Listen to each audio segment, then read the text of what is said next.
17वीं सदी की समस्याओं का स्वरूप बहुत जटिल था, जिसमें जलवायु परिवर्तन एक केंद्रीय भूमिका निभाता था। यह संकट एक बहुकारक परिघटना थी, जो केवल अवसादी परिवर्तनों के रूप में नहीं देखी जा सकती। विद्वानों का मानना है कि सामाजिक और आर्थिक संकट का अर्थ केवल भौतिक परिस्थितियों से नहीं था, बल्कि यह एक जटिल कड़ी थी जो जलवायु में आए बदलावों से प्रभावित थी।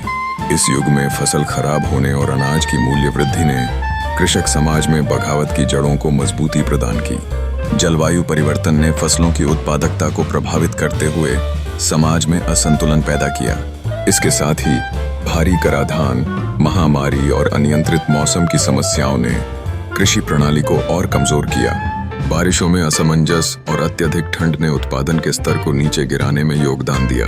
अध्ययन बताते हैं कि 17वीं सदी में जलवायु से जुड़े तत्वों जैसे सूर्य की गतिविधियों में कमी ने अनियंत्रित मौसम के मंदी का संकेत दिया। खगोल शास्त्रियों ने भी सूर्य के कलंक के पूरे गायब होने की बात कही है, जो फसलों के उत्पादन पर प्रतिकूल प्रभाव डालता था।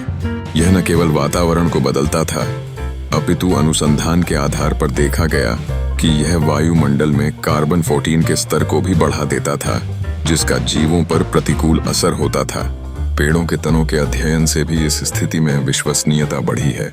वृक्ष की रिंग्स में गहराई और मोटाई ने जलवायु के उतार चढ़ाव को दर्शाया। यह प्रदर्शित करता है कि कड़ाके की ठंड और गर्मी दोनों के प्रभावों ने कृषि योग्य भूमि को सीमित किया और खाद्य उत्पादन को प्रभावित किया। नदियों के प्रवाह में बदलाव और वनस्पति के धारणा में परिवर्तन केवल प्राकृतिक पहलू नहीं थे, बल्कि ये मानव जीवन पर गहरा असर डालने वाले कारक थे। अंततः 17वीं सदी के संकट का परिप्रेक्ष्य जलवायु परिवर्तन की नई धारा को समझने का एक महत्वपूर्ण माध्यम है। यह स्पष्ट होता है कि न केवल मानव क्रियाकलापों अपितु नेचुरल वैश्विक परिवर्तन ने भी उस समय की कठिनाइयों को जन्म दिया। इन विविध कारकों के संयोजन का स्पष्ट प्रभाव दिखाता है कि जलवायु परिवर्तन ने मानव इतिहास में महत्वपूर्ण भूमिका निभाई है।